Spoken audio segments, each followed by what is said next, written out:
ಅದು 2020ರ April. Covid ಕಾರಣಕ್ಕೆ ಇಡೀ ದೇಶ ಲಾಕ್ಡೌನ್ ಆಗಿದ್ದ ಸಮಯವದು.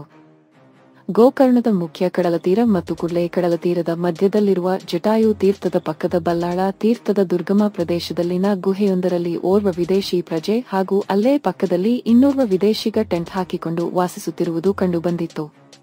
ಸ್ಥಳೀಯ ಯುವಕರು ಗುಡ್ಡದ ತಪ್ಪಲಿನಲ್ಲಿರುವ ಐತಿಹಾಸಿಕ ಸ್ಥಳಗಳ ವೀಕ್ಷಣೆಗೆ ತೆರಳಿದಾಗ ಇವರನ್ನು ಪತ್ತೆ ಮಾಡಿದ್ದರು. ತೀರಾ ಈಚೆಗೆ ಇಲ್ಲಿಯೇ ಸಮೀಪದ ರಾಮತೀರ್ಥ ಗುಹೆಯಲ್ಲಿ ರಷ್ಯನ್ ಮಹಿಳೆಯೊಬ್ಬರು ತನ್ನಿಬ್ಬರು ಪುಟ್ಟ ಹೆಣ್ಣು ಮಕ್ಕಳೊಂದಿಗೆ ಹಲವು ವಾರಗಳಿಂದ ವಾಸವಿದ್ದ ಸಂಗತಿ ಬೆಳಕಿಗೆ ಬಂದಿತ್ತು. ನಿರಂತರವಾಗಿ ಸುರಿಯುತ್ತಿದ್ದ ಮಳೆ, ಬೋರ್ಗರೆಯುತ್ತಿದ್ದ ಗೆರಿ, ಸರಿಸೃಪಗಳ ಓಡಾಟ, ಸ್ವಲ್ಪ ಹೊರಕ್ಕೆ ಬಂದು ಕಾಲು ಎಡವಿದರೂ ಪ್ರಪಾತದಿಂದ ಜಾರಿ ಸಮುದ್ರಕ್ಕೆ ಬೀಳಬಹುದಾಗಿದ್ದ ಸ್ಥಳದಲ್ಲಿ ಮಹಿಳೆ ಮತ್ತು ಮಕ್ಕಳು ಹೆದರದೆ ವಾಸವಿದ್ದ ಸಂಗತಿ ಪೊಲೀಸರನ್ನು ಅಚ್ಚರಿಗೆ ತಳ್ಳಿತ್ತು. ಗುಹೆಗಳಲ್ಲಿ ವಿದೇಶಿಗರು ಕಾಣಸಿಗುವುದು ಗೋಕರ್ಣದ ಜನರಿಗೆ ಅಚ್ಚರಿಯ ವಿಷಯವೇನಲ್ಲ. ಆದರೆ ಮಳೆಗಾಲ, ಕೋವಿಡ್ ಲಾಕ್ಡೌನ್ನಂತಹ ಕ್ಲಿಷ್ಟಕರ ಸ್ಥಿತಿಯಲ್ಲೂ ಅಪಾಯಕಾರಿ ಎನಿಸಬಹುದಾದ ಸ್ಥಳದಲ್ಲಿ ಬೀಡು ಬಿಟ್ಟವರು ಪತ್ತೆಯಾಗಿದ್ದು ಆಶ್ಚರ್ಯ ಹುಟ್ಟಿಸಿತ್ತು.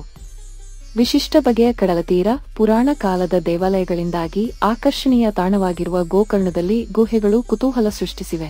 ಸಮುದ್ರದ ತೀರದ ಗುಡ್ಡದಲ್ಲಿನ ಗುಹೆಗಳ ಬಗ್ಗೆ ವಿದೇಶಿಯರು ಆಕರ್ಷಿತರಾದರೆ ದೇಸಿ ಪ್ರವಾಸಿಗರಿಗೆ ಇದು ಕೌತುಕದ ಸಂಗತಿಯಾಗಿದೆ. ಗೋಕರ್ಣದ ಗುಹೆಗಳನ್ನು ಯಾರೂ ನಿರ್ಮಿಸಿದ್ದಲ್ಲ. ಇವು ಸ್ವಾಭಾವಿಕವಾಗಿ ರೂಪುಗೊಂಡ ಭೂರಚನೆಗಳು. ಇವುಗಳಿಗೆ 8,000 ವರ್ಷಗಳಿಗಿಂತ ಪುರಾತನ ಹಿನ್ನೆಲೆ ಇರಬಹುದು ಎನ್ನುತ್ತಾರೆ ಇತಿಹಾಸಕಾರರು. ಓಂ ಕಡಲ ತೀರ, ಅದರ ಪಕ್ಕದ ಕುಡ್ಲೆ ಕಡಲ ತೀರ, ಮುಖ್ಯ ಕಡಲ ತೀರಗಳು ಗೋಕರ್ಣದಲ್ಲಿ. ಕುಡ್ಲೆ ಕಡಲ ತೀರದ ಪಕ್ಕದಲ್ಲಿನ ಗುಡ್ಡದಲ್ಲೇ 5-6 ಗುಹೆಗಳಿವೆ. ಕುಡ್ಲೆ ತೀರದ ಮೇಲ್ಭಾಗದಲ್ಲಿರುವ ಗೋ ಗರ್ಭ ಗುಹೆ, ಮುಖ್ಯ ಕಡಲ ತೀರದ ಬಳಿಯ ರಾಮತೀರ್ಥ ಮತ್ತು ಜಟಾಯು ತೀರ್ಥದ ಬಳಿಯ ಗುಹೆಗಳಲ್ಲಿ ಜನರ ವಾಸ ಹೆಚ್ಚು. ಆದರೆ ಇನ್ನೂ ಬೆಳಕಿಗೆ ಬಾರದ ದುರ್ಗಮ ಪ್ರದೇಶಗಳಲ್ಲಿ 10ಕ್ಕೂ ಹೆಚ್ಚು ಗುಹೆಗಳಿರಬಹುದು ಎಂಬ ಅಂದಾಜಿದೆ. ಒಂದು ಕಾಲದಲ್ಲಿ ಇವು ಆಧ್ಯಾತ್ಮಿಕ ಸಾಧನೆಯ ನೆಲೆಗಳಾಗಿದ್ದವು. ಈಗ ವಿದೇಶಿ ಪ್ರವಾಸಿಗರ ಏಕಾಂತವಾಸಕ್ಕೆ ಮೋಜಿಗೆ ಬಳಕೆ ಆಗುತ್ತಿವೆ. ಮುಖ್ಯ ಕಡಲ ತೀರದ ಸಮೀಪದಲ್ಲಿನ ರಾಮತೀರ್ಥ ಗುಹೆ ಈಚೆಗೆ ಹೆಚ್ಚು ಚರ್ಚೆಗೆ ಒಳಗಾಗಿದೆ. ಕಡಿದಾದ ಮಾರ್ಗ ಹೊಂದಿದ್ದ ಗುಡ್ಡದ ಅಂಚಿನಲ್ಲಿದ್ದ ಗುಹೆಯಲ್ಲಿ ಉಳಿದುಕೊಂಡಿದ್ದ ರಷ್ಯನ್ ಮಹಿಳೆ ಹೊರ ಜಗತ್ತಿಗೆ ಅಚ್ಚರಿಯಾದರು. ಅಲ್ಲಿ ಆಕೆ ಆಧ್ಯಾತ್ಮಿಕ ಸಾಧನೆಯಲ್ಲಿ ತೊಡಗಿದ್ದರು ಎಂಬುದಕ್ಕೆ ಪಾಂಡುರಂಗನ ಮೂರ್ತಿ, ಇನ್ನಿತರ ಸಾಮಗ್ರಿಗಳು ಕುರುಹುಗಳಾಗಿದ್ದವು.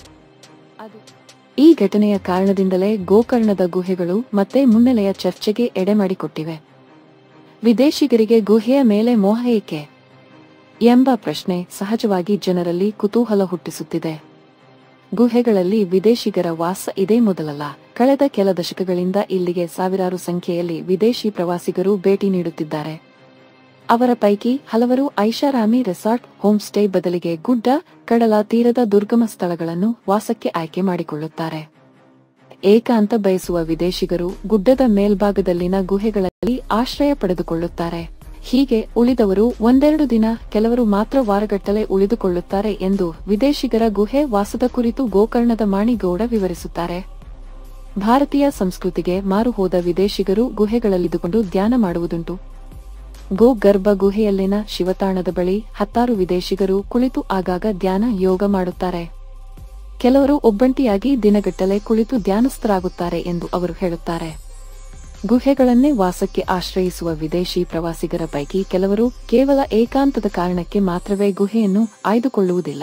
ರೆಸಾರ್ಟ್, ಹೋಮ್ ಸ್ಟೇಗಳಲ್ಲಿನ ದುಬಾರಿ ದರ ಭರಿಸಲಾಗದೆ ನೈಸರ್ಗಿಕ ತಾಣದ ಮೊರೆ ಹೋಗುವುದು ಉಂಟು. ಕೆಲವರು ಗಾಂಜಾ ಸೇವನೆಯಂತಹ ಚಟುವಟಿಕೆಯಲ್ಲಿ ನಿರಂತರವಾಗಿ ತೊಡಗಿರುವ ಕಾರಣದಿಂದ ಯಾರ ಹಂಗಿಲ್ಲದೆ ನಿಸರ್ಗದ ಮಧ್ಯೆ ಮೋಜಿನಲ್ಲಿ ತೊಡಗಲು ಗುಹೆ ವಾಸಿ ಆಗುತ್ತಾರೆ ಎಂದು ವಿವರಣೆ ನೀಡುತ್ತಾರೆ. ಸಾಮಾಜಿಕ ಕಟ್ಟಳೆಗಳನ್ನು ತೊರೆದು ಬದುಕಲು ಬಯಸುವ ವಿದೇಶಗಳ ಹಿಪ್ಪಿಗಳು ಗೋಕರ್ಣಕ್ಕೆ ಹೆಚ್ಚಿನ ಸಂಖ್ಯೆಯಲ್ಲಿ ಬರುತ್ತಿದ್ದರು. ಹೀಗೆ ಬಂದವರು ಯಾರ ಸಂಪರ್ಕಕ್ಕೆ ಸಿಗಲು ಬಯಸದೆ ಗುಡ್ಡದ ಮೇಲೆ ಟೆಂಟ್ ಕಟ್ಟಿಕೊಂಡು ಉಳಿಯುತ್ತಿದ್ದರು. ಅವರಲ್ಲಿ ಕೆಲವರು ಗುಹೆಗಳನ್ನೇ ಆಶ್ರಯಿಸಿಕೊಂಡಿದ್ದರು. ಅವರಿಂದಾಗಿ ವಿದೇಶಿ ಪ್ರವಾಸಿಗರಿಗೆ ಗುಹೆಯ ವಾಸದ ಸೆಳೆತ ಹೆಚ್ಚಿರಬಹುದು ಎಂದು ವಿಶ್ಲೇಷಿಸುತ್ತಾರೆ. ಸಾಮಾನ್ಯವಾಗಿ ಅಕ್ಟೋಬರ್ ಬಳಿಕ ವಿದೇಶಿಗರ ಗೋಕರ್ಣ ಭೇಟಿ ಆರಂಭಗೊಳ್ಳುತ್ತದೆ. ಮಾರ್ಚ್ವರೆಗೂ ಇಲ್ಲಿಯೇ ನೆಲೆ ನಿಲ್ಲುವವರ ಸಂಖ್ಯೆ ಸಾಕಷ್ಟಿದೆ. ವರ್ಷಾಂತ್ಯದ ಅವಧಿಯಲ್ಲಂತೂ ಗೋಕರ್ಣದ ಕಡಲ ತೀರ, ಮುಖ್ಯ ಬೀದಿಗಳಲ್ಲಿ ವಿದೇಶಿಗರ ಮುಖವೇ ಹೆಚ್ಚು ಕಾಣಸಿಗುತ್ತವೆ. ಆದರೆ ಕೋವಿಡ್ ಹರಡಿದ್ದ ಅವಧಿಗೆ ಮುನ್ನದ ಅವಧಿಗೆ ಹೋಲಿಕೆ ಮಾಡಿದರೆ ವಿದೇಶಿಗರ ಭೇಟಿ ಅರ್ಧದಷ್ಟು ಇಳಿಕೆಯಾಗಿದೆ ಎಂಬುದಾಗಿ ಸ್ಥಳೀಯರು ಹೇಳುತ್ತಾರೆ. ಗೋಕರ್ಣದ ಗುಹೆ ಈಗ ವಿದೇಶಿಗರನ್ನು ಆಕರ್ಷಿಸುವ ತಾಣ. ಪುರಾಣ ಪ್ರಸಿದ್ಧ ಕ್ಷೇತ್ರವಾಗಿರುವ ಗೋಕರ್ಣ ಈಗ ಪ್ರಾಕೃತಿಕ ಸೊಬಗಿನಿಂದಾಗಿ ವಿಶ್ವಮಟ್ಟದ ಪ್ರವಾಸಿ ತಾಣವಾಗಿ ಗುರುತಿಸಿಕೊಂಡಿದೆ. ಆದರೆ ಇಲ್ಲಿನ ಗುಹೆಗಳಿಗೆ ಮತ್ತು ದೇವಾಲಯಗಳಿಗೆ ನಂಟು ಬೆಸೆದುಕೊಂಡಿತ್ತು. ತಪಸ್ಸು ಮಾಡಲು ಋಷಿಮುನಿಗಳು ಗೋಕರ್ಣವನ್ನೇ ಆಯ್ಕೆ ಮಾಡಿಕೊಂಡಿದ್ದು ಹೆಚ್ಚು ಎಂದು ಇತಿಹಾಸಕಾರರು ಪ್ರತಿಪಾದಿಸುತ್ತಾರೆ. ಗೋಕರ್ಣದ ಗುಹೆಗಳು ಮಾನವ ನಿರ್ಮಿತವಂತೂ ಅಲ್ಲ, ಇವು ನೈಸರ್ಗಿಕವಾಗಿ ರಚನೆಯಾದ ತಾಣಗಳು. ಈವರೆಗಿನ ಯಾವುದೇ ಶಿಲಾಶಾಸನಗಳಲ್ಲಿ ಗುಹೆಗಳ ಬಗ್ಗೆ ಉಲ್ಲೇಖವಿಲ್ಲ. ಈ ಕಾರಣದಿಂದಲೇ ಇವುಗಳ ಹಿನ್ನೆಲೆಯ ಕುರಿತಾಗಿ ಸಂಶೋಧನೆಗಳು ನಡೆದಿಲ್ಲ. ಆದರೆ ಸುಮಾರು 8,000 ವರ್ಷಗಳಷ್ಟು ಹಳೆಯ ರಚನೆ ಆಗಿರಬಹುದು ಎಂಬ ಊಹೆಯಿದೆ. ಪುರಾಣ ಸ್ಥಳವಾಗಿರುವ ಇಲ್ಲಿ ಋಷಿಮುನಿಗಳು ತಪಸ್ಸನ್ನು ಆಚರಿಸಲು ಗುಹೆಗಳನ್ನು ಆಶ್ರಯಿಸುತ್ತಿದ್ದರು ಎಂಬುದನ್ನು ಅನೇಕ ಪೌರಾಣಿಕ ಕಥೆಗಳನ್ನು ಆಧಾರವಾಗಿಟ್ಟುಕೊಂಡು ಹೇಳಬಹುದು ಎನ್ನುತ್ತಾರೆ ಇತಿಹಾಸ ಸಂಶೋಧಕ ಲಕ್ಷ್ಮೀಶ ಹೆಗಡೆ ಸೊಂದ.